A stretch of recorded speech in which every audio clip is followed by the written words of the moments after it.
¿Qué puede aportar la ingeniería a la medicina? Un ejemplo muy simple. Cuando sufrimos una fractura, las cargas mecánicas influyen y determinan cómo se va a producir esa regeneración ósea. Otro ejemplo sería en el sistema digestivo. ¿Podría ser esto un factor de riesgo per se? Podría ser uno de los factores por los cuales es imposible hacer un modelo computacional para predecir el cáncer. ¿Qué cantidad de estímulo mecánico es la óptima, ¿no?, para maximizar la hipertrofia? Ahora mismo ¿Y cómo podemos saber que los resultados de esas simulaciones son fiables o no? el experimento nos da la evidencia. Es decir, que estamos cerca de hacer una copia digital de nuestros órganos. Esto es una realidad y se está haciendo, pero ¿Cómo encajan estos avances en el desarrollo de una medicina del futuro? en mi opinión, el papel del médico va a cambiar en los próximos años. Me parece apasionante todo este ámbito. Daniel Camacho, bienvenido a Mejor que Ayer. ¿Cómo estás? Muy bien, muchas gracias. Encantado de estar aquí. Genial. Tengo muchas ganas de escucharte porque los médicos en general somos muy ignorantes de muchos temas y pues tu rama, la ingeniería, es uno de ellos, así que tengo muchas ganas de aprender.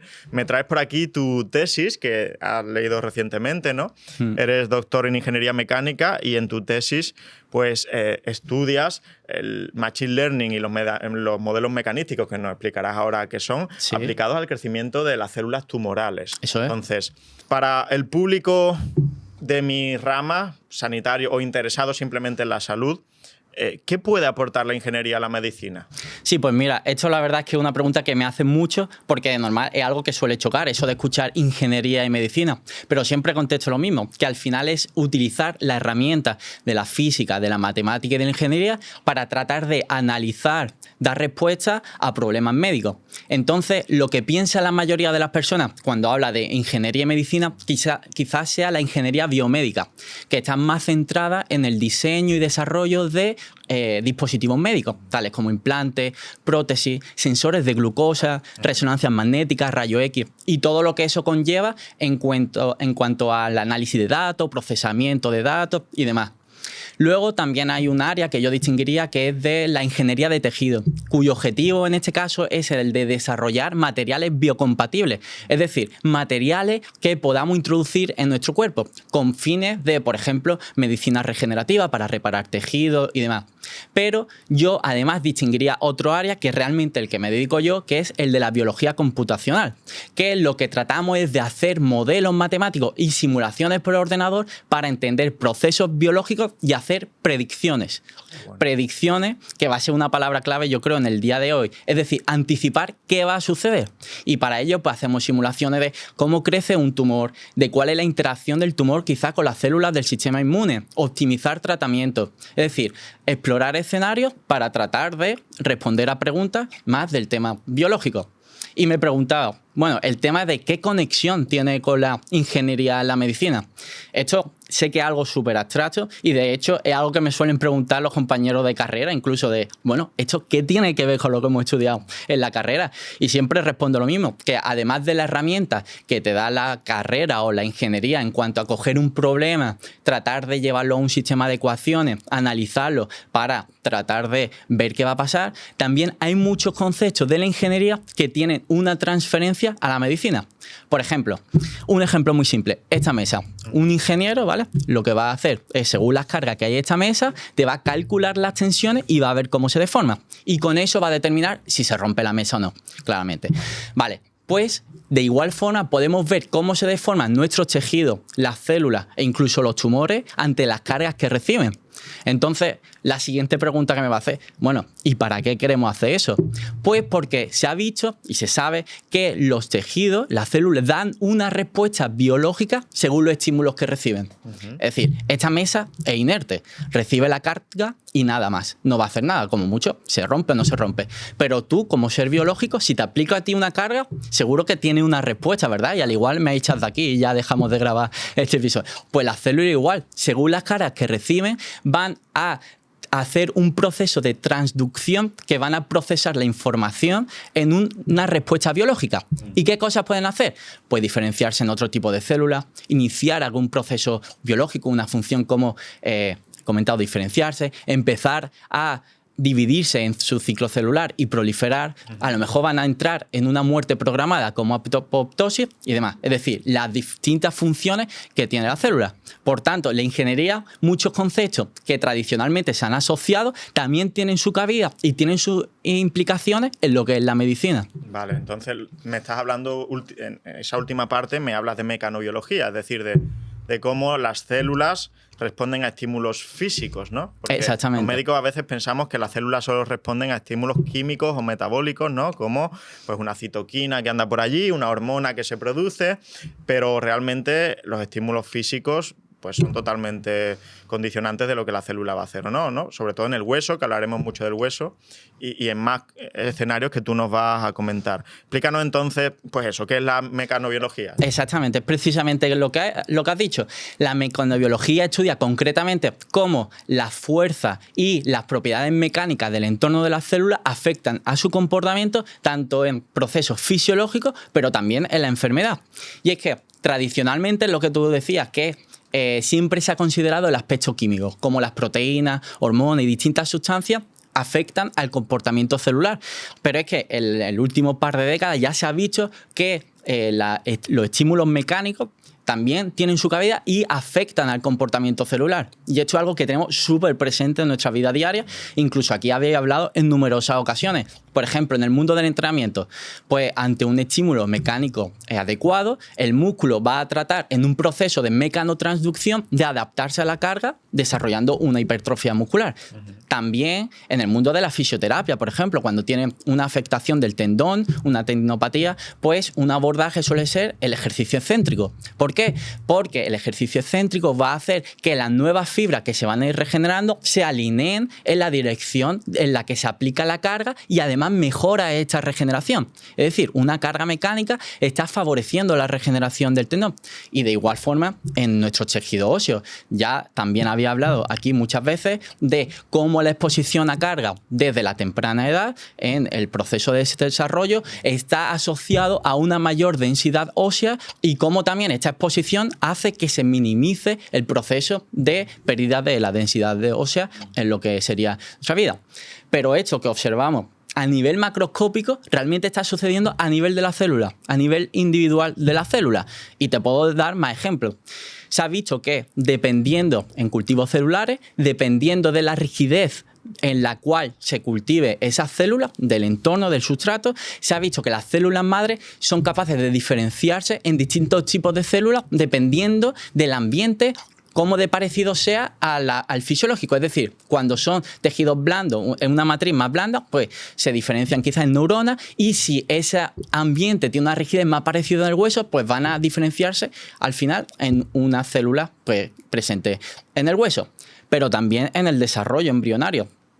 En la embriogénesis, el cómo se forma desde el embrión todo nuestro tejido, la fuerza también juega un papel fundamental y al final es lo que van a dar forma y van a hacer que nuestros tejidos adquieran toda la forma que tiene, dependiendo de los balances de fuerza y demás. Entonces, está implicado en muchísimos procesos. Es que se me ocurren tantísimas preguntas para hacerte porque vinculo muchos conceptos. Por ejemplo, eso que acabas de decir ocurre en las células madres mesenquimales, que según si se desarrollan en un ambiente sedentario o en un ambiente donde haya, por ejemplo, entrenamiento de fuerza, que es una carga mecánica, pueden derivarse a ser células óseas, células musculares o adipocitos, células grasas, ¿no? Es decir, dirige totalmente la dirección celular. ¿En qué se van a diferenciar las células madre? Tan importante como eso. Exactamente. Y después, por lo tanto, el episodio tiene muchísimo que ver pues, con el entrenamiento físico, con el entrenamiento de fuerza. Y después se me ocurre otra pregunta que pertenece a un bloque que vamos a hablar después, que es el de cáncer, pero te la hago ya porque si no se me va a olvidar. Y es que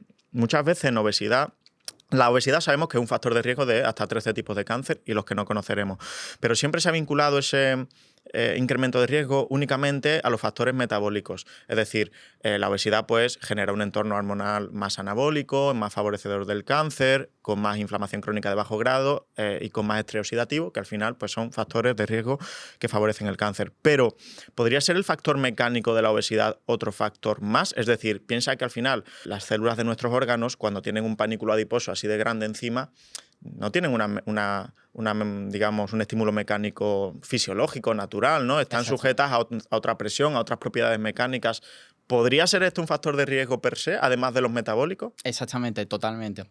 Y de hecho, bueno, luego en el bloque de mecanobiología y cáncer podemos hablar ampliamente de esto, pero si quieres ya podemos ya aterrizar lo que sería, hay un experimento que ya en el 2005 el grupo de PASEC y colaboradores vieron que una célula sana, cogieron células sanas del tejido mamario y lo que hicieron es cultivarlas en matrices de distintas rigideces. Y vieron que cuando esas células se cultivaban en una matriz de baja rigidez, que es la fisiológica, suele ser más parecida a nuestra fisiológica, las células pues se dividían controladamente y al final formaban un tipo de estructuras que son las que están presentes en el tejido mamario de forma sana, de forma fisiológica. Pero luego lo que hicieron es simplemente cogieron las mismas células, exactamente las mismas células sanas, y las cultivaron en una matriz de bastante más rigidez que la fisiológica. Y ahora lo que vieron es que el comportamiento fue totalmente distinto y las células adquirieron un fenotipo maligno. Es decir, empezaron a dividirse descontroladamente, perdieron la polarización de la célula. Además, se produjo un aumento de las tensiones que recibía la célula en su citoesqueleto debido a las propiedades mecánicas de su entorno. Eso hacía no solo que se descontrolaran en su división, sino que también aumentase su tasa de crecimiento, es decir, que se dividían más rápidamente y que al final observaron que se formaba un tejido, un tipo de estructura aberrante, se organizaban en un tipo de estructura aberrante que de hecho son las que se encuentran en el cáncer de mama, en los adenocarcinomas. Entonces, esto es lo que tú apuntas. De hecho, que ya no solo, porque tradicionalmente siempre pensamos que la célula sufre una mutación y debido a esta mutación pues empieza a comportarse de manera anormal. Pero también podría ser que una alteración de las señales fisiológicas que deberían de estar recibiendo las células hacen que interpreten erróneamente toda esta información y lo transforme a un fenotipo maligno, que es precisamente lo que tú comentabas. Esto tiene muchísimo sentido, de hecho, porque tanto el envejecimiento como la pérdida de funcionalidad de nuestros tejidos tienen asociada un aumento de la rigidez y una pérdida de la elasticidad de nuestros tejidos. Es decir, en definitiva, una pérdida de las propiedades fisiológicas que deberían tener. Y esta alteración de las señales podrían estar generando un caldo de cultivo que favorece la iniciación y progresión de los tumores. Entonces, efectivamente, todos estos factores físicos, mecánicos, también tienen una gran influencia y determinan también tanto la iniciación como progresión de los tumores más allá de lo que son las señales químicas y hormonales. Qué bueno, porque es un cambio de paradigma, porque los médicos no tenemos esto en la cabeza. Siempre hablamos de microambiente tumoral, y creo que los oncólogos tampoco tienen en mente esto. Hablamos eso de microambiente tumoral, pero por tu discurso, el microambiente también debería incluir las señales mecánicas, que se pasan totalmente por alto.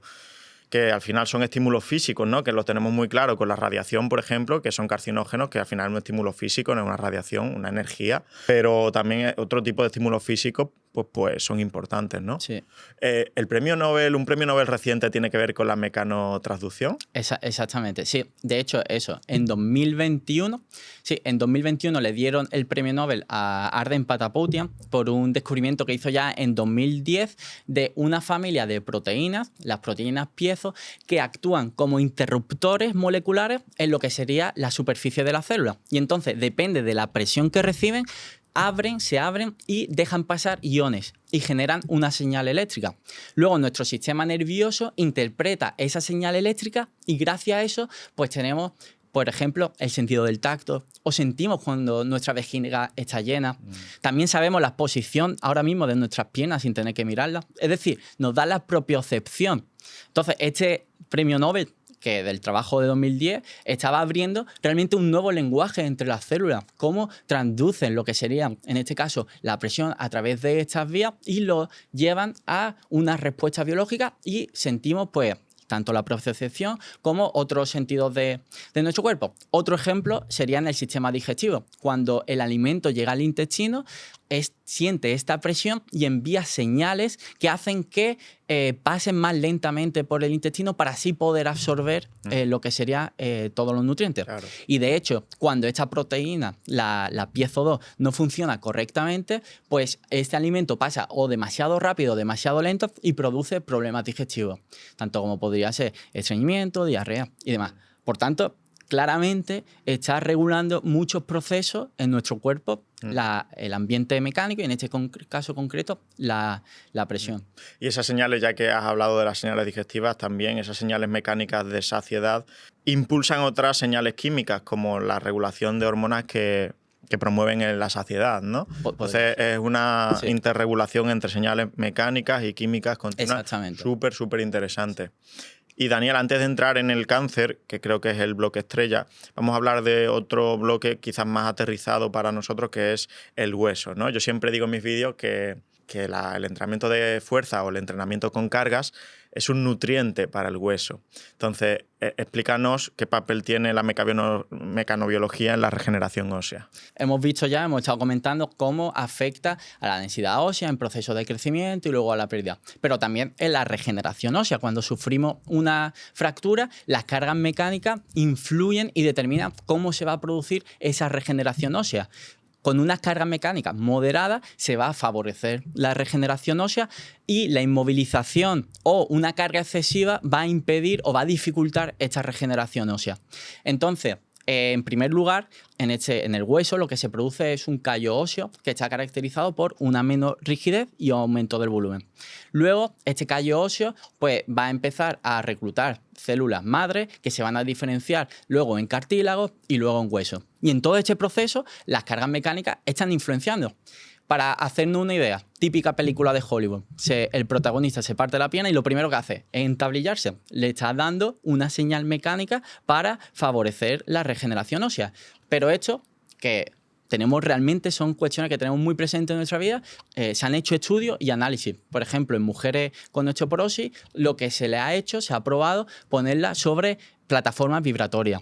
Y entonces, mediante modelos computacionales, lo que se ha tratado de calcular, de obtener cuál debería ser la frecuencia de la carga, de la vibración que se le está sometiendo, la amplitud y cuánto tiempo para favorecer la regeneración ósea. Y se ha visto que cuando esa frecuencia está en torno a los 100 hercios, por hacer una idea, caminar es aproximadamente 1 hercio, pues esto favorece la regeneración ósea y mejora el hueso final, el hueso regenerado. De hecho, se han hecho experimentos en ovejas y se ha visto que ante esta exposición de cargas mecánicas, la rigidez final del hueso es hasta 3 veces superior a la rigidez que tendría si no hubiese sido expuesto a estas cargas mecánicas. Y de hecho, también lo han conseguido en un menor tiempo, es decir, disminuye el tiempo que es necesario para regenerar lo que sería el hueso. Se me ocurren 2 aplicaciones de estos modelos computacionales y predictivos. Por ejemplo, podríamos coger a un paciente con osteopenia u osteoporosis y predecir qué cargas va a tolerar su hueso de cara, por ejemplo, a prescribir un tipo de entrenamiento u otro. Sí, eso quizás hablaremos luego con modelos computacionales cómo se podría hacer, pero mi visión sería esa totalmente, generar un modelo paciente específico de esa persona que tenga las características de su hueso, tanto las propiedades mecánicas como sería su forma. Quizás podría alimentarse ese modelo mediante pues, una prueba de rayo X y a partir de eso podríamos construir lo que sería un hueso virtual con las propiedades mecánicas que tiene ese paciente y luego hacer pruebas en el ordenador para tratar de encontrar cuál debería ser la carga adecuada para esa persona para conseguir una mejor regeneración ósea. Genial. Pues sería una aplicación súper interesante. ¿Y el tema de las sillas de ruedas y la prevención de úlceras de presión? Sí, pues esto es otra prueba de cómo la mecánica también afecta a nuestro cuerpo. Cuando estamos mucho tiempo inmovilizados, ¿qué es lo que pasa? Pues que se está ejerciendo una presión sobre el tejido, lo cual dificulta lo que sería el riego sanguíneo, por tanto, se produce una disminución de la llegada de nutrientes, oxígeno y demás, y puede ser que unas partes pues, empiecen a morir, ¿no? Y se producen estas úlceras de presión. Entonces, ¿cuál podría ser una estrategia para solucionar esto? Pues calcular cuál debería ser la distribución de presión sobre el cuerpo para disminuir estas úlceras de presión. Y entonces lo que se ha hecho es un modelo que al final lo que hace es ha propuesto sería colocar como si fuera un cojín con distintas zonas con aire, y el objetivo sería hacer una mejor distribución de las presiones. Entonces se va inflando y desinflando partes del cojín para ir distribuyendo la carga a lo largo del tiempo, y así se ha visto que minimiza la formación de úlceras de presión, que al final pues es una señal mecánica que nos está afectando, en este caso negativamente, a lo que sería nuestro cuerpo.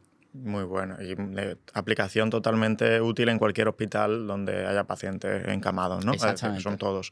Y se me ocurre en el ámbito del crecimiento muscular, de la hipertrofia muscular, al final la contracción muscular es un estímulo mecánico que recibe la fibra muscular, y todo el mundo querría saber qué cantidad de estímulo mecánico, según su genética y las propiedades de sus fibras musculares, es la óptima, ¿no? Para maximizar la hipertrofia. ¿Esto sería también posible, al menos desde el punto de vista teórico? Desde el punto de vista teórico, pues podría ser.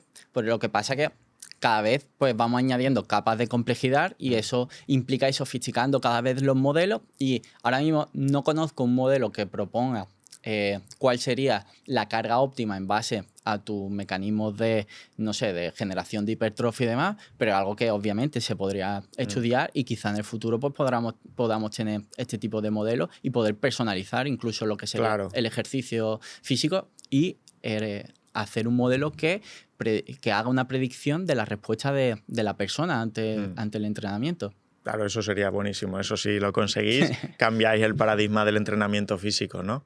Bien, vamos a empezar a hablar de cáncer, pero antes te voy a hacer una pregunta, y es ¿cómo se pueden evaluar las propiedades físicas o mecánicas de una célula? Sí. Bueno, pues de la misma manera que la hacemos nosotros en nuestro día a día. ¿Cómo establecen las propiedades mecánicas? ¿Cómo de rígido o no rígido es esta taza? Pues ejerce una presión y ve cómo se deforma. En este caso yo le ejerzo la presión y parece que no se deforma mucho. Entonces, es un material bastante rígido. Pues la célula igual. ¿Cómo lo hacemos? Ejerciendo una presión y viendo cómo responde a esta presión.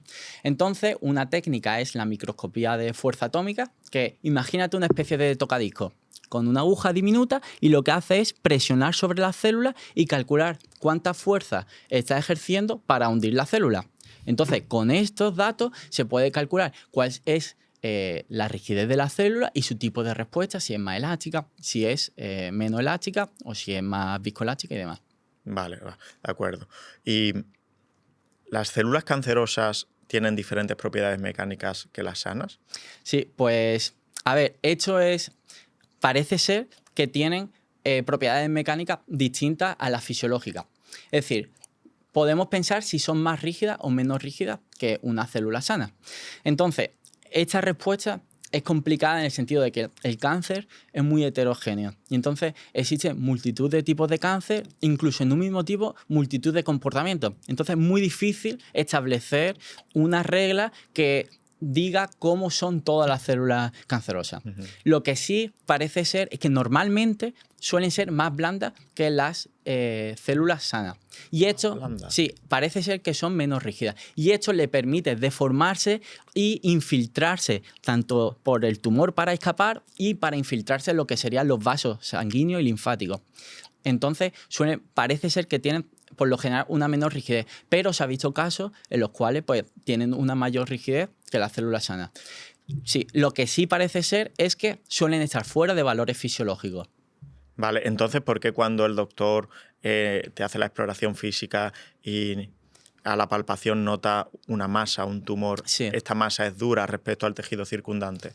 Sí, porque al final, lo que comentaba, el microambiente del tumor, que es como se denomina, es un ecosistema muy complejo, el cual se llama microambiente tumoral, que no solo está compuesto por las células sanas, sino que también está compuesta por células tumorales, por células de nuestro sistema inmune, y también se produce una remodelación de nuestra matriz extracelular.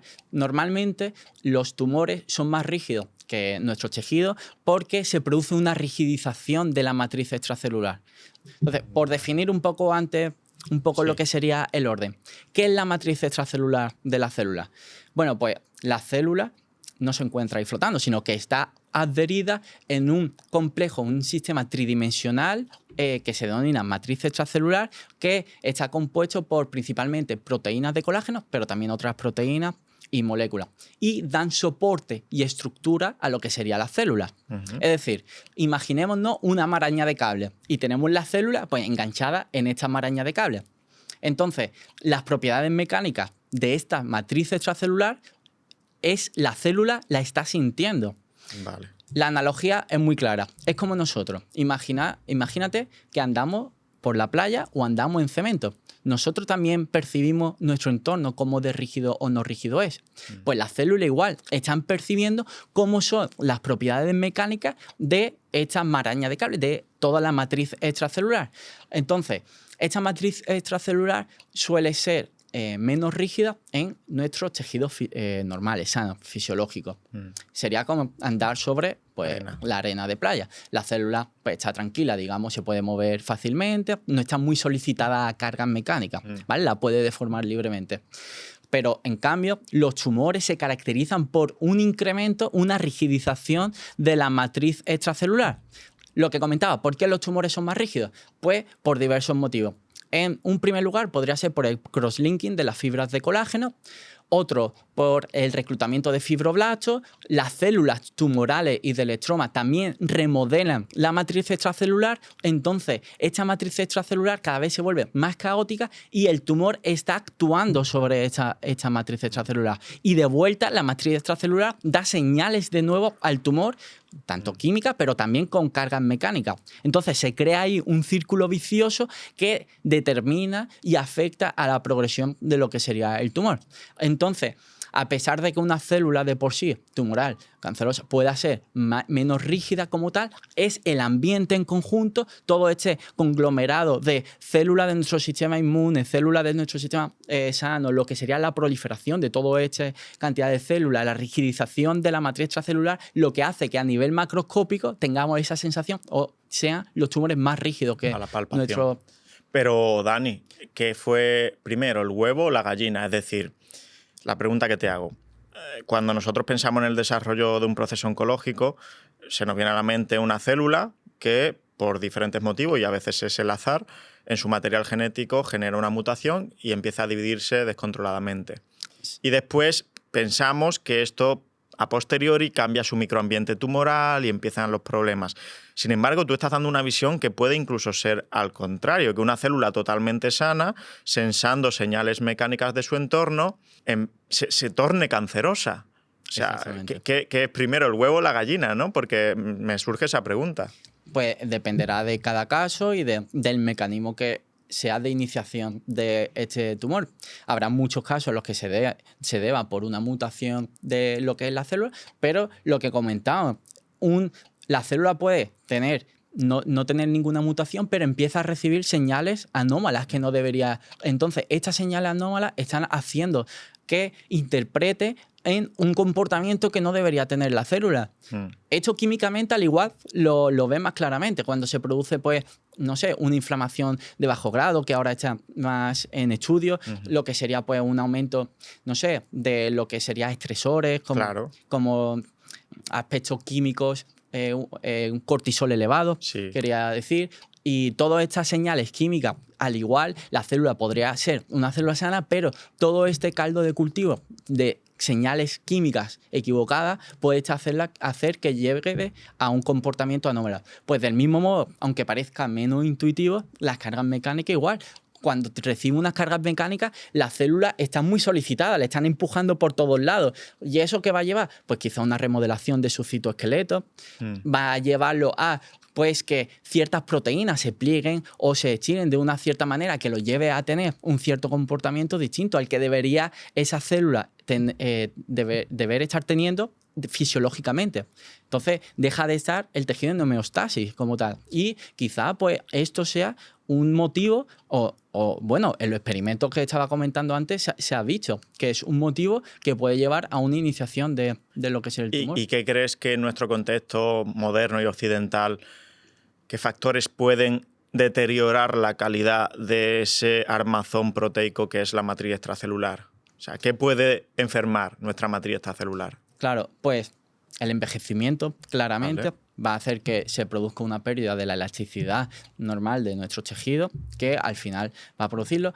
También quizás lo que sería la falta de entrenamiento, también podría llevar a una pérdida de funcionalidad de nuestro tejido. Por lo tanto, al perder la funcionalidad, no usarse, pues digamos que empieza a ser pues como menos elástico, empieza a perder, a deteriorarse lo que sería nuestra matriz extracelular, y todos estos motivos pues podrían ser...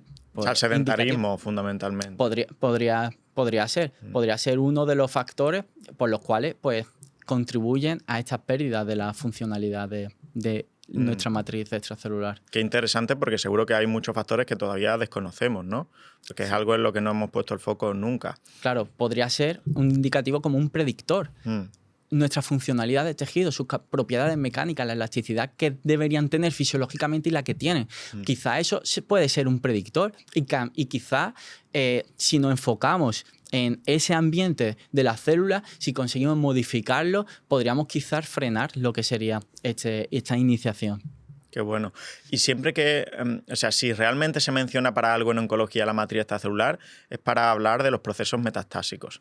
La metástasis, ¿no? En el momento en el que el cáncer deja de estar localizado y contenido en una región, la mama, la próstata, el hígado, y empiezan a soltarse células que empiezan a viajar a los vasos sanguíneos o a los ganglios linfáticos y se mueven por el cuerpo, ¿no? Y acaban matándonos. ¿Qué papel tiene aquí la matriz extracelular? Sí, pues la matriz extracelular no solo afecta a la iniciación y progresión de los tumores, sino también en la metástasis. Entonces, se ha visto que este aumento de la rigidez también favorece una transición epitelial-mesenquimal, por lo cual las células epiteliales pierden las adhesiones entre célula y célula, es decir, pues si están organizadas, como que se sueltan de las células que tienen alrededor, dejan de tener esta adhesión y pierden la polarización. ¿Hacia dónde están orientadas estas células? El tejido pierde la polarización y se transforman en una célula mesenquimal que tiene unas características de mayor capacidad de invasión y mayor movilidad que estas células epiteliales. Entonces eso le permite soltarse de lo que sería el tumor primario, migrar y al final pues poder hacer metástasis y demás. Es decir, tener un buen armazón extracelular no solo puede interferir en la iniciación de la tumorogénesis, sino también en la transición a la metástasis. Sí. ¿no? O sea, que tiene una doble importancia. Buenísimo. ¿Y cómo influye en general? Vamos a profundizar un poco más en el entorno tumoral, lo que se llama el microambiente tumoral. ¿Cómo influye en su evolución? Háblanos de cómo compiten por recursos, lo que quieras. Vale, pues lo que comentábamos, el microambiente tumoral es un ecosistema muy complejo que está compuesto pues, por células sanas, células tumorales, células de nuestro sistema inmune. Entonces, inicialmente, pues todas estas células necesitan unos recursos energéticos que le llegan por los vasos sanguíneos y demás. ¿Qué pasa? Que conforme el tumor va proliferando, va creciendo, cada vez necesita más y más recursos energéticos. Pues tenemos más células, más recursos energéticos. Pero va a llegar un momento en el que no vamos a ser capaces de proveer suficientes recursos energéticos para esas células. ¿Por qué? Por esas venas, por esos capilares, pues transcurre una cantidad de nutrientes, pues van a necesitar cada vez más y más nutrientes. ¿Y qué pasa? Que puede llegar un momento, por ejemplo, en el que si tenemos nuestra masa tumoral, le va a empezar a llegar el nutriente, pero van consumiéndolo y al centro ya no le puede llegar nutrientes. Por lo tanto, si hablamos de oxígeno, pues se va a generar una zona hipóxica que va a hacer que muchas células de esa zona empiecen a morir. Pero claro, esto no es algo positivo como tal, porque en primer lugar se ha visto que la radioterapia tiene una menor efectividad cuando estamos en situaciones de hipoxia.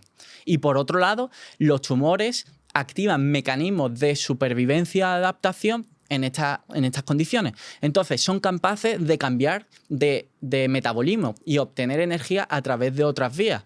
Pero no solo esto, sino algunas se vuelven más resistentes o incluso empiezan a segregar factores como el VEGF, que lo que hace es favorecer la generación de nuevos vasos capilares. Entonces, el tumor necesita más recursos y va a empezar a enviar señales que favorecen la formación de nuevas redes vasculares, por los cuales va a pasar nuevos más nutrientes y por lo tanto van a conseguir sus necesidades energéticas y poder seguir proliferando. Entonces, todo esto lo que muestra es cómo el tumor va cambiando el ambiente, el microambiente, y cómo este también va repercutiendo en el tumor. Pero no solo de esta manera, en cuanto a señales químicas o situaciones de nutrientes o no nutrientes. También lo que hablamos en condiciones de factores físicos. Al proliferar lo que serían las células tumorales, pues se va a producir una fuerza de compresión que se está produciendo en el tumor y también del tumor con el tejido circundante. ¿Por qué? Porque están creciendo en un espacio limitado. Este aumento de la fuerza pues va a hacer que todo lo que hablamos de estas señales mecánicas pues empiecen a no ser las que deberían ser, no ser las fisiológicas. Y por otro lado, no solo esto, sino que también pues en nuestro tejido, alrededor del microambiente, pues también tenemos fluidos y entonces se produce un aumento de la presión del fluido intersticial. Y esto pues también nos puede llevar a colapso de vasos. Pues tenemos unos vasos sanguíneos y ante estas cargas mecánicas pues van a hacer que pues esta compresión va a hacer que los vasos sanguíneos colapsen y, por tanto, también va a disminuir la efectividad de los tratamientos porque ya el tratamiento no le va a poder alcanzar al tumor. Entonces, no solo afecta en cuanto a lo que sería pues, las fuerzas como tal a la progresión del tumor, sino también a la llegada de lo que serían los tratamientos. Sí. Entonces, todo esto muestra lo complejo que es todo este sistema y que es algo que se retroalimenta, que el tumor va remodelando lo que sería el microambiente y este microambiente va repercutiendo en lo que sería la progresión del tumor, haciendo pues lo que comentaba, este caldo de cultivo que favorece lo que sería la progresión. Y que sea tan difícil de atacar, ¿no? Porque se protege continuamente y, como tú dices, uno de los problemas de los tumores resistentes son que precisamente no podemos acceder a ellos mediante los tratamientos clásicos, ¿no? Has hablado de fluidos. ¿Qué es la microfluídica? Sí, pues la microfluídica es una técnica experimental que nos permite hacer muchos tipos de ensayos. Entonces, por poner un poco en contexto, de enfoques experimentales. Por un lado, tenemos los cultivos celulares tradicionales en lo que sería en placas, ¿vale? Y por otro lado, tendremos los modelos in vivo, los modelos con animales. Entonces, la microfluídica lo que es un modelo intermedio que lo que trata de aunar las ventajas de ambos mundos.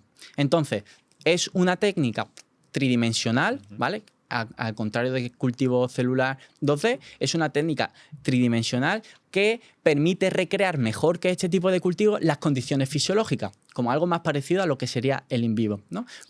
Somos capaces de introducir una matriz extracelular, cambiar las propiedades de la matriz extracelular, hacer multitud de ensayos y demás. Es decir, podemos recrear mejor las condiciones fisiológicas que tenemos más parecido a nuestro cuerpo, ¿vale? Más como nos daría el modelo in vivo.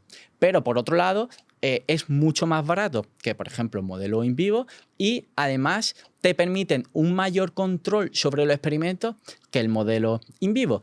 Lo que comentaba, podemos cambiar cuáles son las características del entorno de la célula. Podemos controlar la densidad de la matriz. Tenemos mucho control lo que sería sobre las condiciones del experimento. Y por otro lado, no acarrea pues, todos los problemas éticos de lo que sería la experimentación con animales. Y también como beneficio te permite técnicas más sencillas de adquisición de datos de lo que sería un modelo en vivo, porque yo puedo estar viendo con microscopio cómo va evolucionando lo que sería pues, el ensayo y poder ir tomando fotos y hacer análisis.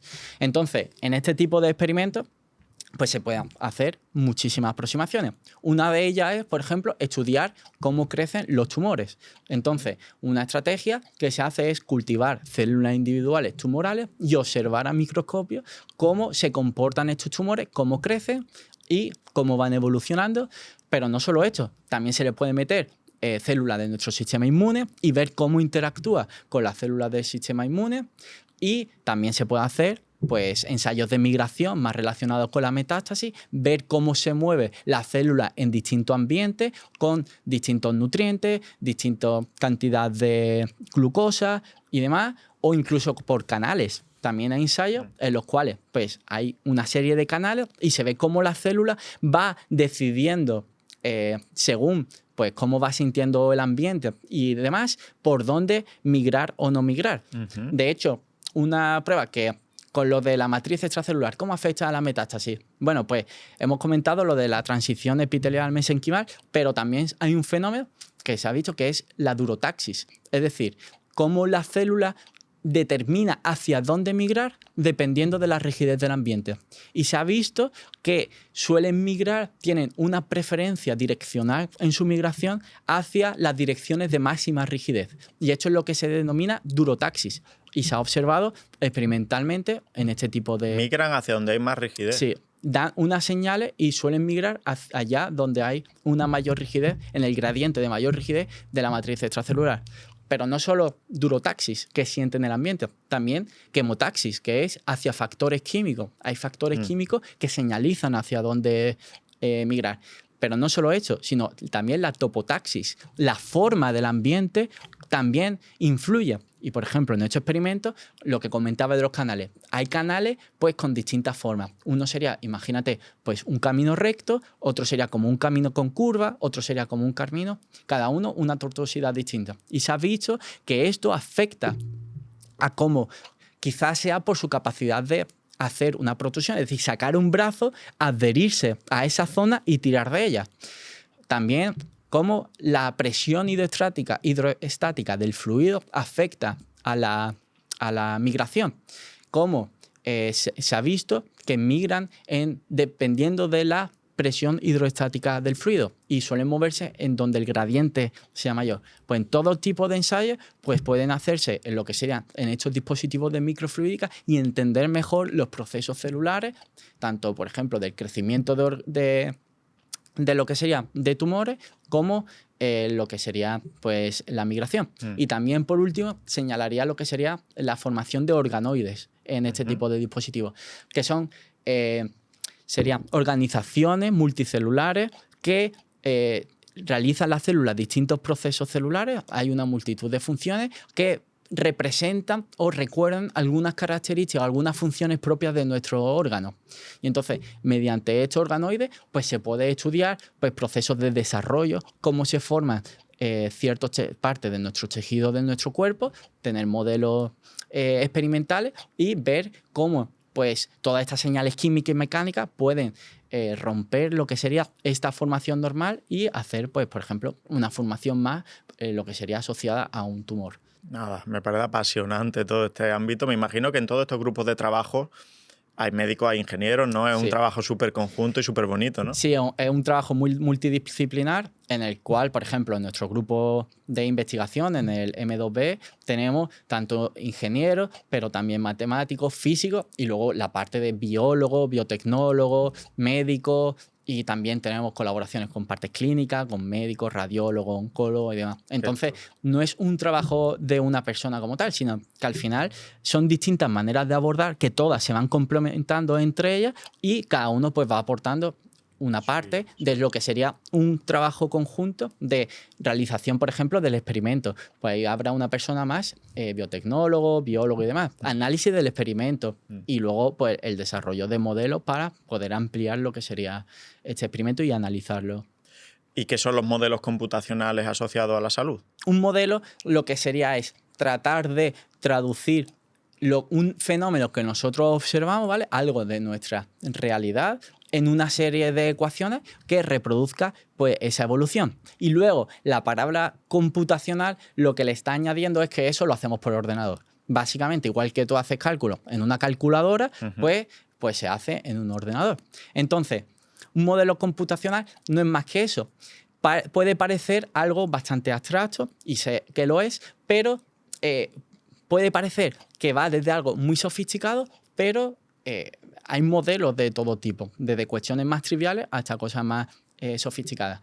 Vamos a dar un ejemplo que no tiene nada que ver, pero yo creo que con esto vamos a ir construyendo poco a poco el modelo y podemos ir haciendo analogía con lo que sería sobre el cáncer. Sí. Algo muy tonto, muy sencillo. ¿Cómo evoluciona el dinero en tu banco? Entonces, ¿qué podemos hacer? ¿Cómo evoluciona en el tiempo? Pues va a tener una parte de ingresos, ¿no? Le va a ir sumando una parte de ingresos a lo que sería ese dinero en el banco y luego tienes unos gastos. Por lo tanto, tu modelo, muy sencillito, lo que tiene en cuenta es cómo varía lo que ingresa menos lo que gasta. Pues ya está. Ya tienes tu modelo ahí. Y con eso puedes ir calculando mes a mes cómo va a ir evolucionando. Esto tan sencillo. Luego, pues podemos ir añadiéndole capas de complejidad, ¿no? De variaciones, de algo que no es determinista sino estocástico, es decir, algo probabilístico que no sabes cuánto va a tener un mes y demás. Pero bueno, sobre esto vamos a ir, yo creo, construyendo y vamos a ver fácilmente. Entonces, ¿qué cosas considerar en tu modelo? Pues esto no es algo trivial, sino uno tiene que ver, abstraerse de qué cosas influyen en tu proceso y incluirlas. Por ejemplo, en tu modelo del dinero en el banco, pues, ¿es suficiente eso para reproducir lo que sería la evolución? ¿Tienes que considerar algo más? A lo mejor tienes que tener un término no solo sea ingreso y gasto, sino también tener en cuenta, pues, no sé, un término de cosas que le pueden pasar, inversiones o gastos que no son esperados. Es decir, que quiero dar el mensaje de que modelar es algo que tiene un proceso creativo detrás. Cuando se habla de, o siempre escucho, o eres de arte o de ciencia, ¿no? Pero realmente esto es un arte, porque implica un proceso creativo detrás de qué cosas considerar, cómo soy capaz de transformar todas esas cosas que observo en una serie de ecuaciones que lo reproduzca. ¿Es suficiente lo que estoy considerando? ¿Hay algún mecanismo, algo que esté pasando? ¿Cómo soy capaz de implementar eso y resolver eso? Es decir, a ver si lo he entendido, ¿vale? Yo que soy muy ignorante del tema, modelar en biología algo es básicamente explicar con matemáticas y ecuaciones un comportamiento biológico. Sí, podría ser. ¿Y eso es posible hablando de un sistema complejo que realmente es la biología humana o la biología en general? Sí, entonces, claro, por ejemplo, vamos a poner ya lo que sería la analogía con modelos computacionales para el cáncer. Yo creo que se va a ver. Obviamente, actualmente es muy difícil hacer, o es imposible hacer un modelo computacional para predecir el cáncer. ¿Por qué? Porque es algo súper complejo, súper amplio, heterogeneidad de tipos de cáncer, de comportamiento. Estamos muy lejos de eso y es prácticamente imposible a día de hoy y seguramente en el futuro.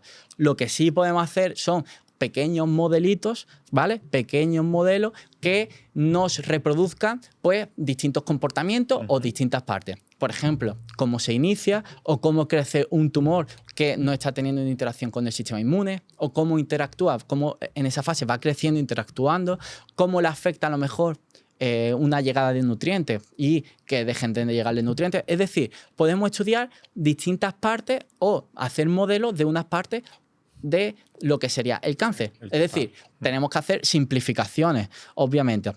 Entonces, vamos a poner ahora el ejemplo de el crecimiento de un tumor y vamos a hacer la analogía pues con el dinero de tu banco. Entonces, ¿cómo hacemos la simulación del crecimiento del tumor? Bueno, primero tenemos que hacer un modelo.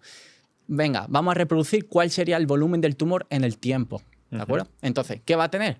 Pues un término de crecimiento. De igual manera que tú tenías un término de crecimiento en tu banco, de ingresos. Entonces, ahora lo que hago, vale, ¿cómo suelen crecer los tumores? ¿Cuál es este ingreso, ¿vale? Este crecimiento de lo que sería el tumor? Pues dice, vale, existen muchos modelos, muchas formas, ¿vale? He hecho una analogía y un caso concreto. Entonces, inicialmente tenemos pocas células. Por tanto, si tenemos una, se divide en dos. Dos, luego se dividen en 4. Entonces, inicialmente va creciendo poco, pero conforme hay más células, esto es exponencial, porque luego tenemos 4 que cada una se van a dividir en 2, otras 2. Entonces va a empezar a crecer de manera exponencial. Por lo tanto, dice, vale, tengo que poner ahí una función de crecimiento que reproduzca este crecimiento exponencial del volumen. Pero claro, esto no es infinito. Esto no va a crecer exponencial hasta el infinito, si no tendríamos una masa infinita. Va a llegar a un punto que sature. ¿Por qué? Porque hay un espacio limitado en el cual, pues, a partir de ahí, pues, no va a poder crecer más. Entonces va a tener una fase de crecimiento, lo que sería lento al principio, luego va a empezar a crecer exponencialmente y va a llegar a un punto en el que sature y va a dejar de crecer porque ya no hay más espacio. Pues ve, esta sería la analogía, ¿vale? De mi función de crecimiento sería pues tu ingreso en el banco. Y así podéis ir calculando cómo va creciendo en el tiempo. Pero claro, a partir de aquí podemos construir y añadiéndole capas de complejidad. Por ejemplo, la interacción con el sistema inmune. ¿Qué es lo que hace el sistema inmune? Tratar de eliminar el tumor, de reducir el volumen del tumor, ¿cierto? Entonces, ¿qué es lo que me va a añadir? Pues de igual manera que tu término de gasto del banco, pues lo que le va a añadir un término de muerte del tumor. Entonces voy a tener este crecimiento exponencial, pero luego le voy a restar lo que las células del sistema inmune matan al tumor.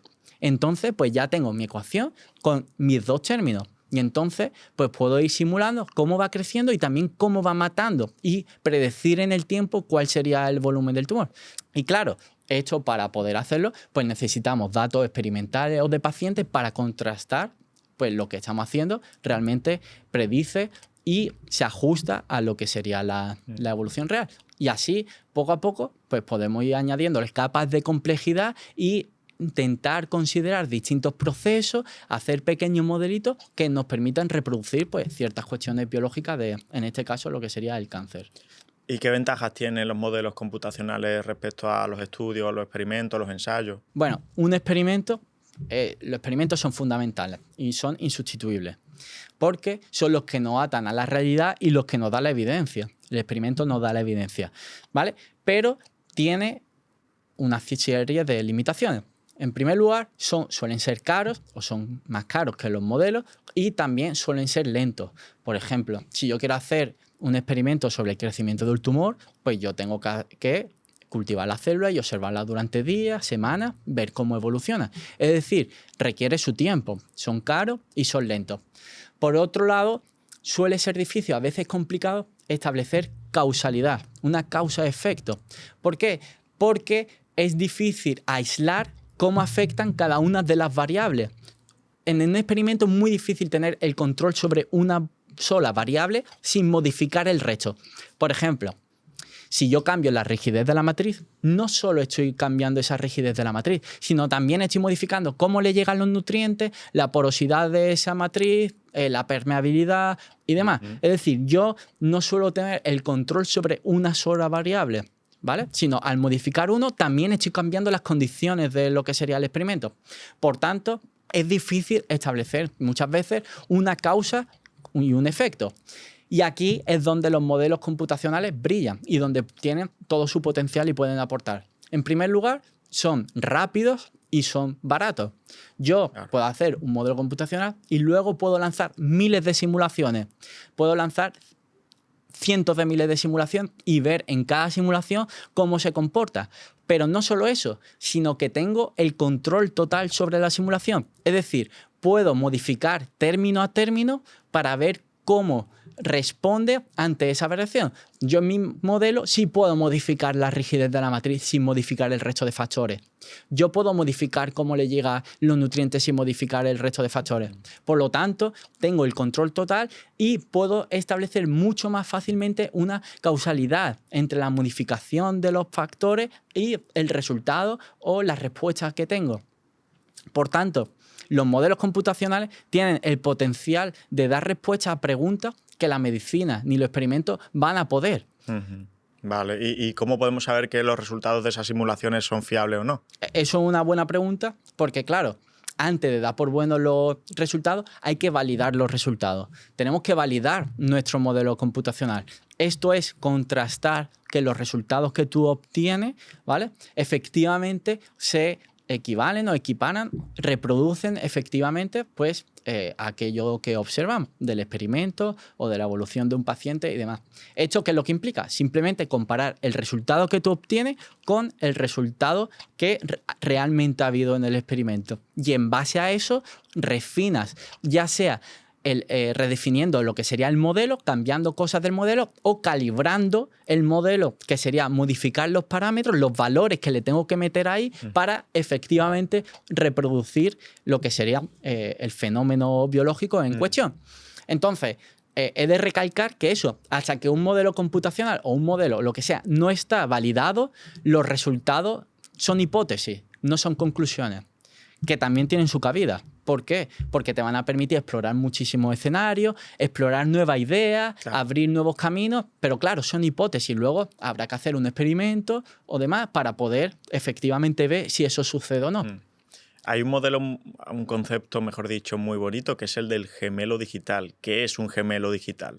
Un gemelo digital, en este caso, sería un modelo que se construye a partir de datos del paciente, a partir de pruebas de imagen, resonancia magnética, también biopsia, otro tipo de análisis, y con esto generamos lo que se denomina el gemelo digital, que sería un modelo que incluye las características biológicas y físicas del paciente. Entonces, en vez de hacer pruebas sobre el paciente, podemos hacer pruebas sobre su gemelo digital antes de hacerlas sobre él. Y podemos de esta manera optimizar tratamientos, ver cómo respondería ante distintos tratamientos, optimizarlos, ver su evolución. Entonces esto sería como un simulador de vuelo realmente. Es como, imagínate el piloto que tiene su simulador y en ese simulador pues tiene el modelo de cómo se comporta el avión, cómo responde ante los cambios del volante, cómo interactúa con el ambiente, el viento, el aire, y con eso pues puede hacer pruebas. Entonces, en este caso, sería algo equivalente. En vez de hacer pruebas sobre el paciente, podemos explorar todos los escenarios posibles en el ordenador previamente. Es decir, que estamos cerca de hacer una copia digital de nuestros órganos y ver si funciona o no una quimioterapia antes de inyectarle una sola gota al paciente. Hombre, todavía estamos hecho una realidad y se está haciendo, pero todavía estamos lejos, sobre todo de tener un gemelo digital integrado de todo tipo de enfermedades, todo tipo de evolución y demás, sino que tenemos modelos de gemelo digital para unas cuestiones en particular. Por ejemplo, nosotros en nuestro grupo pues, hemos desarrollado un modelo de gemelo digital de próstata en colaboración con el Hospital de la Fe de Valencia y también una empresa Kibin de diagnóstico por imagen, y lo que tratamos de responder a la pregunta es de cómo evoluciona el tumor de un paciente a partir de los datos de PSA del paciente. Es decir, actualmente el diagnóstico y lo que sería la monitorización del cáncer de próstata, ¿vale?, está basado principalmente en el PSA, que es una proteína que se puede medir en la sangre, y se ha visto que un aumento de este PSA, de este biomarcador, está asociado a lo que sería al cáncer de próstata. Pero acarrea también problemas, porque es muy poco específico y también es muy poco sensible. ¿Qué quiere decir? Que muchas veces el PSA se eleva por otras cuestiones, pues por ejercicio físico, si vas con la bici también, relaciones sexuales y demás. Pero en otros casos, y que esto quizás sea más peligroso, es que muchas veces el tumor progresa sin verse reflejado en lo que sería el PSA. Entonces, en este trabajo teníamos como objetivo arrojar o aportar más información de lo que sería la enfermedad, la evolución de la enfermedad a partir de estos datos del PSA. Entonces, lo que hemos hecho es lo siguiente. El diagnóstico inicial se hace con una resonancia magnética. Entonces, una resonancia magnética no es más que muchos cortes en imágenes de nuestro tejido, en este caso de la próstata. Entonces, tenemos, imaginad, muchas fotos, y ahora en cada foto tenemos segmentado lo que sería el contorno de la próstata. Por lo tanto, si tenemos muchas fotos con el contorno de la próstata, podemos reconstruir en 3 dimensiones lo que sería la geometría de la próstata y tener una geometría de la próstata 3D. Pero no solo eso, la resonancia magnética aporta mucha más información. En concreto, la resonancia magnética multiparamétrica. Entonces, en cada imagen tenemos segmentado por el radiólogo lo que sería la zona del tumor, la que sospecha que sería el tumor. Por lo tanto, en todas estas imágenes podemos reconstruir también cuál sería la forma del tumor. Tenemos lo que sería la próstata y la forma del tumor. Y en esta secuencia también se miden otras cosas, como por ejemplo la difusión de las moléculas de agua. Entonces, con esta difusión de las moléculas de agua en cada punto, se ha visto que tiene relación con la celularidad, con qué cantidad de células hay en cada punto de la próstata. Si la difusión de agua es menor, significa que por ahí hay más células. Sería un poco la idea. Y luego también, si se le han añadido contraste, ¿vale? Con el contraste podemos tener una idea también en esa secuencia de cuál es la localización de los capilares. Entonces, con eso hemos construido lo que sería, y la biopsia también, que nos dice qué porcentaje de células tumorales hay en cada tubito que hace la biopsia. Hemos generado un gemelo digital en 3D que incorpora las características del paciente en cuanto a su volumen de próstata, del tumor, y también datos de la celularidad y también de lo vascularizado o no que está. Y luego con eso, con modelos matemáticos que lo que hace es incorporar la biología del proceso, cómo crece el tumor, cómo pasa el PSA de lo que sería el tejido a sangre, cómo le llega pues, el nutriente de lo que es de sangre a tejido y demás, pues hemos hecho un sistema de ecuaciones que lo que hace es predecir cuál es la evolución del cáncer de próstata, del tumor, en concreto para el paciente. Y con esto hemos visto algo muy interesante, que es lo siguiente. Hemos visto con 2 pacientes, ¿vale? Que en un paciente la tasa de crecimiento del tumor es pequeña, pero su tasa de producción de PSA es bastante grande. ¿Esto qué quiere decir? Que el tumor va creciendo lentamente, pero conforme crece, produce mucho PSA que al final pasaba a sangre. Por lo tanto, producía una elevación del PSA en sangre y entonces era muy fácil detectable por los clínicos en este caso, porque el crecimiento del tumor tenía asociado un aumento del PSA en sangre. Pero hemos visto que el otro paciente, mediante el modelo computacional, tenía una tasa de crecimiento más grande, ¿vale? Pero tenía una tasa de producción de PSA muy pequeña. Entonces, el tumor crecía muy rápidamente, pero pasaba mucho menos PSA en sangre. Por lo tanto, en cuanto hubieses visto que el PSA en sangre se hubiese elevado, el tumor habría crecido muchísimo. Entonces, en este caso, es un caso en el que el paciente sería un caso bastante peligroso, en el cual el crecimiento del tumor no está tan asociado, tan correlacionado con lo que sería este aumento del PSA. Y esto, pues, validado y contrastado con sus evoluciones reales y efectivamente, pues, el paciente de menor riesgo tuvo una evolución con menor riesgo y el paciente de más riesgo tenía esta evolución que sería más peligrosa y entonces el modelo lo que puede guiar es al clínico a tomar otro tipo de decisiones, informar, aportar otro tipo de biomarcador acerca de qué hacer, mejorar la toma de decisiones. La toma de decisiones y clínicas. quizá pues discernir si esta persona que estaba en vigilancia activa, pues determinar si se le ha de hacer alguna prueba adicional o no. Muy bueno, buenísimo. ¿Y qué relación hay también con otra terapia novedosa inmunológica que es la CAR-T? Existen distintos tipos de terapia. En este concreto sería una terapia inmunitaria. Entonces, por poner de nuevo un poco de contexto, nuestro cuerpo tiene mecanismos, por ejemplo, bueno, los tumores en general tienen mecanismos mediante los cuales son capaces de camuflarse del sistema inmune. Bien. ¿De acuerdo? Entonces, nuestro cuerpo, uno de estos sistemas son los checkpoints inmunitarios, Sí. los cuales, pues esto es fundamental porque estos checkpoints inmunitarios son como unos frenos que le dicen a la célula inmunitaria no me ataques, ¿vale? Que soy un tejido, soy una célula sana. Entonces, los tumores se aprovechan de estos checkpoints inmunitarios para decirle al sistema inmune que no le ataque. Entonces, son capaces de camuflarse del tumor para que el sistema inmune nos dé una respuesta. ¿Qué es lo que pasa? Pues unos tipos de tratamiento, por ejemplo, están centrados en lo que sería la inhibición de estos checkpoints para que la célula del sistema inmune ataque lo que sea el tumor. Pero otro tipo de estrategia de inmunoterapia que ahora se está desarrollando y que está siendo súper puntera son las CAR-T, que han demostrado ser súper eficaces en unos tipos de cáncer, sobre todo en las leucemias.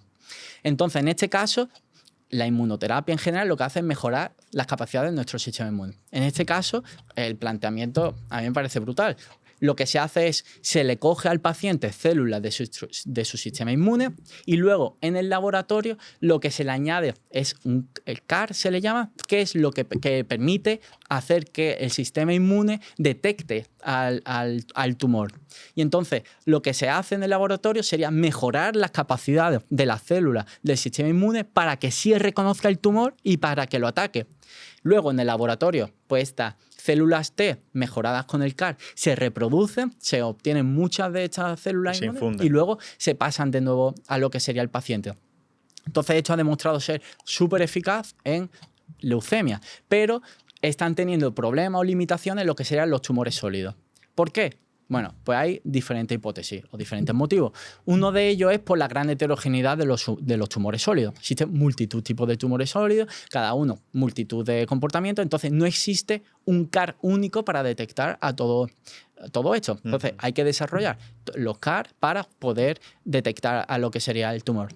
Pero por otro lado, también parece ser que las células CAR-T tienen problemas para infiltrarse en lo que sería el tumor sólido. Es decir, lo detectan, van a por él, pero hemos hablado de este ambiente caótico de presiones intersticiales, de fuerza, de una rigidación de la materia. Entonces, parece ser que no son capaces o están teniendo dificultades de infiltrarse para atacar. Entonces, nosotros con los modelos computacionales, pues estamos tratando de responder a estas preguntas y determinar por qué la célula no está infiltrándose y no está llegando físicamente a lo que sería el tumor. Y también estamos planteando otro tipo de cuestiones, como, por ejemplo, no existen un mismo tipo de CAR-T, sino que hay diferentes subtipos. Hay unas que se llaman effector, que son como de corta duración, de ataque rápido, es decir, van rápido al tumor y tratan de eliminarlo, pero duran poco tiempo. Y luego tenemos otras que son las memory, que no te atacan directamente, pero te garantizan una respuesta a largo plazo. Es decir, se mantienen más tiempo en el cuerpo, se mantiene más largo en el tiempo y estas se van convirtiendo en células effector que lo atacan al tumor. Entonces, con esa proporción se garantiza pues un ataque a corto plazo y un ataque sostenido en el tiempo. Entonces, mediante estos modelos, pues también estamos tratando de responder cuál es la proporción correcta de lo que sería este tratamiento para tratar de optimizarlo. ¿Es mejor infundirlo en sangre o directamente inyectado al tumor? ¿Cuál es esta proporción de células? ¿Cómo podemos hacer que infiltre mejor? Y con todo pues el objetivo sería reducir el coste del tratamiento, porque actualmente está rondando unos $300.000 por tratamiento, Wow. y que de esta manera pues pueda llegar a más pacientes si el tratamiento se hace más eficaz, más óptimo, y ir reduciendo el coste poco a poco y que pueda ampliarse pues al mayor número de personas. Y me surge una duda, ¿qué diferencia hay entre un modelo computacional como los que describes y una IA que aprende de datos? Una IA que aprende de datos, básicamente lo que está haciendo es actuar como una caja negra, ¿vale? Entonces, recibe unos datos y en base a esos datos, pues te da una respuesta. Lo que pasa es que nosotros no sabemos qué está pasando dentro de esa caja negra. Simplemente entra una entrada y una salida. Pero ¿qué está pasando dentro? No lo sabemos. Esto no es nada así raro de, porque la IA piensa... No, esto fuera de... Es simplemente, pues si tenemos una red neuronal, para que te haga una idea, es que como hay tantas operaciones que se están realizando dentro, tantas combinaciones de datos, realmente son sumas, multiplicaciones y funciones de activación, es decir, los datos se afectan todos entre ellos y tantas operaciones, pues que al final le perdemos el rastro, por decirlo así. Entonces no sabemos cómo los datos están influenciando en la salida de lo que sería de tu red neuronal o tu modelo de IA. ¿Esto por qué es un problema? Pues porque no solo la decisión es importante, sino cómo se toma la decisión también es muy importante. Venga, un ejemplo. Imagínate que tenemos un médico y luego tenemos un niño y le preguntamos, oye, ante este paciente, ¿qué deberíamos hacer? ¿Operar? ¿No operar? ¿Qué hacemos? Y ahora el médico te dice, operar. Y luego el niño te dice, operar. Dice, vale, los dos... Imagínate que la respuesta correcta era operar. Los dos han acertado. Pero ahora le pregunta al médico, ¿por qué has tomado la decisión? Dice, bueno, mira, el historial clínico de este paciente, pues todo indicaba que el tumor iba a ir progresando negativamente, está localizable, podemos acceder, por todos los motivos que puedan ser. Entonces, por eso, esta es la decisión correcta. Y luego le pregunta al niño, oye, ¿por qué has tomado esa decisión? Y dice, pues porque me apetece. Y ya está. No te da una respuesta. Entonces... el cómo se toma la respuesta también es peligroso porque tú no puedes, en función de lo que te responde, solo fiarte o no. También cómo has llegado a esa deducción. Yo no me fiaría de ese niño aunque haya tomado esa decisión correcta. Pues la IA actualmente pasa eso, que es poco interpretable. No sé en qué se está fijando de los datos para tomar esa decisión. Entonces, al igual, tú le estás pasando una resonancia magnética y se está fijando en la hora que se ha tomado esa resonancia magnética, porque ha sido entrenado con una serie de datos de un hospital y también se le estaba metiendo como input la fecha o la hora en la que se había hecho esa prueba y ha visto que cuando era antes de las 12 de la mañana, pues era mejor operar a esos pacientes. Y realmente esto que lleva, pues un problema de cómo se ha tomado esa decisión. Y los modelos computacionales sí te dan eso. ¿Por qué? Porque hay física detrás. Tú puedes ver cómo iba evolucionando lo que sería el tumor, tú puedes ir cómo ha ido evolucionando, creciendo y puedes analizar y puedes tomar una decisión informada en base a cómo ha ido evolucionando todo, tal y como lo hubiese hecho un clínico. Qué bueno. Sí, digamos que la IA en ese sentido es menos predecible en cuanto a saber cómo da la respuesta, ¿no? Sí. Hace lo que le da la gana, básicamente. Exactamente. Bien, pues Daniel, ya te voy a hacer una última pregunta porque bueno, todo esto es apasionante, pero me da la sensación de que dentro de pocas décadas vaya a tener vosotros un papel más importante en los hospitales que los médicos, ¿no? ¿Cómo ves cómo encajan estos avances en el desarrollo de una medicina del futuro más personalizada? ¿Qué papel tendrá el médico? ¿Qué papel tendrá el ingeniero? ¿Estaréis en los hospitales allí con nosotros? ¿Cómo va eso? En mi opinión, el papel del médico va a cambiar en los próximos años. Y esto es así. Pero esto no implica que se vaya a prescindir de ello, sino yo creo que su rol ha de cambiar y ha de saber adaptarse a las nuevas realidades. Entonces, el médico pues, va a tener quizá un papel más de informar de cómo desarrollar estos modelos computacionales, qué tipo de datos aportar, cómo tener en cuenta las consideraciones biológicas de la enfermedad para introducirlo en el modelo computacional y dar todo este feedback. Pero a pesar de ello, imaginemos que estamos en el escenario ideal, utópico, que seguramente no sucede, en el cual tenemos un modelo para predecir cualquier tipo de enfermedad de todas las personas, ¿vale? En esta situación. Entonces ahora, ¿qué papel tiene el médico? Pues sinceramente pienso que ni en este caso el papel del médico va a dejar de ser relevante. ¿Por qué? Porque lo que no se va a poder nunca prescindir es del papel humano.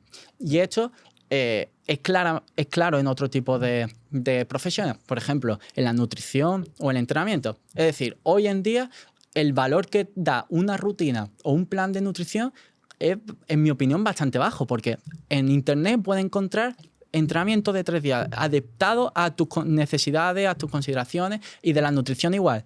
Pero lo que marca el factor diferencial y el éxito y no éxito de ese tratamiento es la implementación, el seguimiento, el que el profesional te arroje luz en cuanto a tu evolución, el acompañamiento que garantice tu adherencia al plan indistintamente de tu estado de ánimo, de tu carga de trabajo y que sepa adaptarlo a ti y a tus necesidades.